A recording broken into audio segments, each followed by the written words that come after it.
మీ business ఏదైనా మీ ఊర్లో promotion చేయాలంటే అది సుమన్ టీవీతోనే సాధ్యం. ఇప్పుడే సంప్రదించండి. పోసాని మురళీకృష్ణ గారిని పోలీసులు హైదరాబాద్లో అరెస్ట్ చేయడం జరిగింది.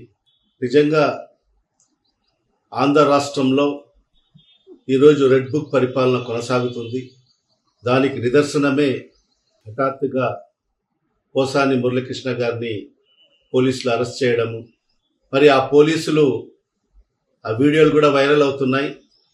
ఆ పోలీసులు వచ్చి మేము అనంతపురం నుంచి వచ్చాము అని చెప్పి ఒక నోటీస్ కూడా ఇవ్వడం జరిగింది. నిజంగా ఆ నోటీస్ చూస్తే 27వ తేదీ అరెస్ట్ చేసినట్టుగా మరి ఆ నోటీస్లో పొందుపరచడం జరిగింది. 27వ తేదీ అనగా ఈనాడు రాత్రి 8:45 అరెస్ట్ చేశామని చెప్పి ఆ నోటీసులో పొందుపరచడం జరిగింది.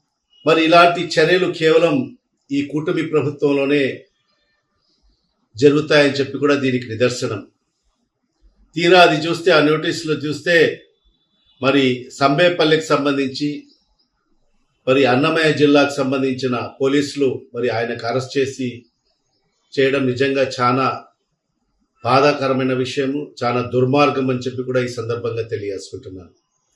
ఎందుకంటే పోసాని మురళీకృష్ణ గారు ఎప్పుడు కూడా డిబేట్లలో న్యాయపరంగా, చట్టపరంగా, మరి అదేవిధంగా ఈ ప్రభుత్వం గత ప్రభుత్వం చేసిన ఏదైతే ఉన్నాయో మరి ఈనాడు ఈ ప్రభుత్వం చేస్తున్న నిర్వాహకులను ప్రజలకు స్పష్టంగా తెలియజేస్తున్నందుకు మరి ఈరోజు ఈ కూటమి ప్రభుత్వం మరి వాళ్ళు ఏదైతే చెప్పినట్టుగానే రెడ్ బుక్లో ఏదైతే ఆయన పేరును పొందుపరిచిన తర్వాత మరి ఈరోజు అధికారంలోకి వచ్చిన తర్వాత మరి ఆ రెడ్ బుక్ పరిపాలనను కొనసాగిస్తూ మరి ఈరోజు వైఎస్ఆర్ కాంగ్రెస్ పార్టీ నాయకులను, సానుభూతి పరులను మరి అక్రమైన కేసులు బనాయిస్తూ మరి వాళ్ళను అరెస్ట్ చేస్తూ మరి వాళ్ళకు రిమాండ్లకు పంపిస్తున్న పరిస్థితి ఈరోజు మన అందరికీ కూడా తెలిసిన విషయం.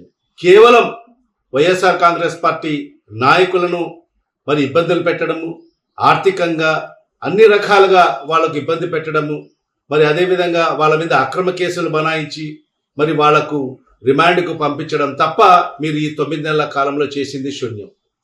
మరి అలాంటిది ఈరోజు పోసాని మురళీకృష్ణ గారిని అరెస్ట్ చేయడం నిజంగా మేము దీన్ని తీవ్రంగా ఖండిస్తున్నాము. ఖచ్చితంగా ఏదైతే సబ్జెక్ట్ పరంగా మాట్లాడే వ్యక్తి మరి అదేవిధంగా ఈ ప్రభుత్వం చేస్తున్న నిర్వాహకులని ప్రజలకు తెలియజేసే విధంగా మరి ఆ రకంగా మాట్లాడే వ్యక్తి. ఎందుకంటే ఈరోజు ఈ ప్రజాస్వామ్య దేశంలో వాక్ స్వాతంత్రం కూడా లేని పక్షంగా ఈరోజు ఈ కూటమి ప్రభుత్వం వ్యవహరిస్తుంది. ఎవరన్నా మాట్లాడాలన్నా ఈ ప్రభుత్వానికి వ్యతిరేకంగా మాట్లాడన్నా ఈరోజు భయపడుతున్న పరిస్థితి ఈరోజు ఈ రాష్ట్రంలో దాపరించిన పరిస్థితి మనం గమనిస్తున్నాం. మరి ఈరోజు కేవలం ఈ ప్రభుత్వం చేస్తున్న ఏదైతే ఇచ్చిన హామీలు నెరవేర్చండి అని చెప్పి గుర్తు చేస్తే కూడా మరి వాళ్ళ మీద అక్రమ కేసులు బనాయించి మరి ఈ రకంగా ఈ దుర్మార్గమైన పరిపాలన ఈరోజు ఈ రాష్ట్రంలో మరి చంద్రబాబు నాయుడు గారి సారథ్యంలో మరి ఈరోజు నడుస్తున్న పరిస్థితి ఈరోజు రాష్ట్ర ప్రజలందరూ కూడా గమనించాల్సిన అవసరం ఉంది.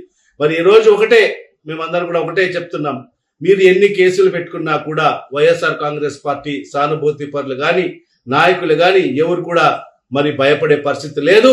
ఖచ్చితంగా రెండింతల ఉత్సాహంతో పనిచేస్తాం, ప్రజల కోసం పనిచేస్తాం. ప్రజలకు ఎక్కడ కష్టం వచ్చినా కూడా వైఎస్ఆర్ కాంగ్రెస్ పార్టీ అండగా ఉంటుంది. వైఎస్ఆర్ కాంగ్రెస్ పార్టీ నాయకులు మరి ఆ ప్రజలకు అండగా ఉంటారని చెప్పి కూడా ఈ సందర్భంగా తెలియజేసుకుంటూ మరొక్కసారి మరి ఏదైతే దుర్మార్గంగా పోసాని కృష్ణ మురళి గారిని అరెస్ట్ చేసిన తీరు, వ్యవహారము నిజంగా చాలా దారుణం.